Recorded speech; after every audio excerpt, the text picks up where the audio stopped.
नमस्कार मित्रांनो, social work India ह्या यूट्यूब चॅनलमध्ये आपल्या सर्वांचं स्वागत आहे. आपण जर ह्या यूट्यूब चॅनलमध्ये नवीन असाल तर आपल्या चॅनलला सबस्क्राईब करा आणि बेल आयकॉनची घंटी प्रेस करा, जेणेकरून तुम्हाला सर्वप्रथम व्हिडिओ पाहायला मिळेल. तर आत्ताची सर्वात मोठी आणि महत्त्वाची बातमी आहे. आपल्या सर्व शेतकरी बांधवांना एक अत्यंत महत्त्वाची बातमी आहे की आपण आज पाहणार आहोत की कोणत्या भागामध्ये वादळी वाऱ्यासह मुसळधार पाऊस तसेच गारपिटीचा पाऊस होऊ शकतो. तर त्या संदर्भात आपण सायंकाळी 5 वाजेपर्यंत कोणत्या भागामध्ये पाऊस पडणार आहे आणि त्या भागातील वातावरण कसे राहणार आहे, त्या संदर्भात आपण व्हिडिओच्या माध्यमातून आपल्यापर्यंत माहिती पोहोचवण्याचा प्रयत्न करणार आहोत. तर व्हिडिओ शेवटपर्यंत पहा आणि कमेंट बॉक्समध्ये नक्की आपल्या प्रतिक्रिया नोंदवा. तर चला मित्रांनो, व्हिडिओला सुरुवात करूया. तर मित्रांनो, आपण बघू शकता की सोलापूर, नांदेड, चंद्रपूर, अकोला, नागपूर, रायपूर या भागामध्ये काही ठिकाणी गारपिटी स्वरूपाचा मुसळधार पाऊस होऊ शकतो. तर काही ठिकाणी तुरळक स्वरूपाचा पाऊस हा होऊ शकतो. तर नांदेड, चंद्रपूर आणि सोलापूर, काही रायगडचा सुद्धा भाग येऊ शकतो, रत्नागिरीचा काही भाग येऊ शकतो, अहिल्यानगरचा सुद्धा काही भाग येऊ शकतो. मित्रांनो, या भागामध्ये चक्रीवादळाचा पाऊस तसंच गारपीट सुद्धा होऊ शकते. तर जे फळबागाचे आपले शेतकरी आहेत, तर त्यांच्यासाठी सुद्धा अत्यंत महत्त्वाची बातमी आहे. आपण बघू शकता, आपण सोलापूर जिल्ह्यातील काही भाग बघूया. तर मित्रांनो, सोलापूर, बार्शी, लातूर, बीड हा जो भाग आहे, तर कोल्हापूर, सातारा, पुणेचा काही भाग आहे. तर आपण बघू शकता की सोलापूर, बार्शी, लातूर आणि बीड या भागामध्ये सुद्धा आपण बघू शकता की काही ठिकाणी गारपिटीचा पाऊस होऊ शकतो. तर काही ठिकाणी वादळी वाऱ्याचा पाऊस सुद्धा होऊ शकतो.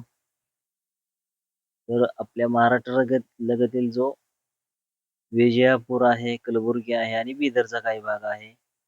तर हैदराबादचा पण भाग ह्याच्यामध्ये येतो. तर या भागामध्ये सुद्धा आपण बघू शकता की वादळी वाऱ्यासह चक्रीवादळाच्या स्वरूपाचा गारपिटीचा पाऊस हा होऊ शकतो त्या ठिकाणी आणि खूप प्रमाणात आपल्या शेतकरी बांधवांचं नुकसान होऊ शकतं. कारण हा जो पाऊस आहे, हा गारपिटीचा आणि वादळी वाऱ्याचा पाऊस होणार आहे. त्यासाठी आपल्या शेतकरी बांधवांना अत्यंत महत्त्वाची बातमी आहे. तसंच नांदेड, पुसाड, रायसूरचा काही भाग आहे, लातूर, बीडचा ज्या भागातून आपण बघू शकता की चंद्रपूर, हिंगणघाटचा जो भाग आहे, त्या भागामध्ये सुद्धा आपण बघू शकता की काही ठिकाणी वादळी वाऱ्याचा पाऊस हा होऊ शकतो आणि त्या ठिकाणी गारपिटीचा सुद्धा पाऊस होऊ शकतो.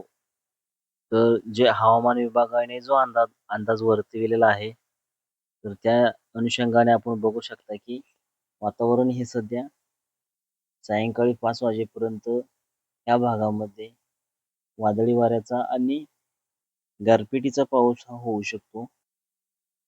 तर आपण वरच्या साईडला बघितलं, नागपूरच्या जो काही भाग आहे, गोंदिया, रायपूरचा काही जो भाग आहे, तर त्या भागामध्ये सुद्धा आपण बघू शकता की काही ठिकाणी वादळी वाऱ्याचा पाऊस होऊ शकतो. तर या भागामध्ये सुद्धा 5 वाजेपर्यंत मुसळधार किंवा चक्रीवादळा स्वरूपाचा पाऊस हा होऊ शकतो. तर आपल्या शेतकरी बांधवांनी काळजी घेणं गरजेचं आहे. जे फळबाग शेतकरी आहेत, त्यांच्यासाठी अत्यंत ही महत्त्वाची बातमी आहे. तर अशाच हवामानाच्या ज्या काही नवीन माहितीनुसार आपण आपल्यापर्यंत व्हिडिओच्या माध्यमातून माहिती देण्याचा प्रयत्न करणार आहोत. तर आपल्या शेतकरी बांधवाच्या ह्या यूट्यूब चॅनलला आपण नक्की सबस्क्राईब करा आणि बेल आयकॉनची घंटी प्रेस करा, जेणेकरून तुम्हाला सर्वप्रथम नोटिफिकेशन आपल्या व्हिडिओचं मिळेल. आणि कमेंट बॉक्समध्ये आपण व्हिडिओ कुठून पाहता हे नक्की कळवा, जेणेकरून आमचा व्हिडिओ आपल्यापर्यंत पोहोचेल अशी अपेक्षा आहे. तर शेतकरी बांधवांना एकच विनंती आहे की आपला चॅनल सबस्क्राईब करा आणि आपले व्हिडिओ शेअर करा. धन्यवाद मित्रांनो. आपला दिवस शुभ असो.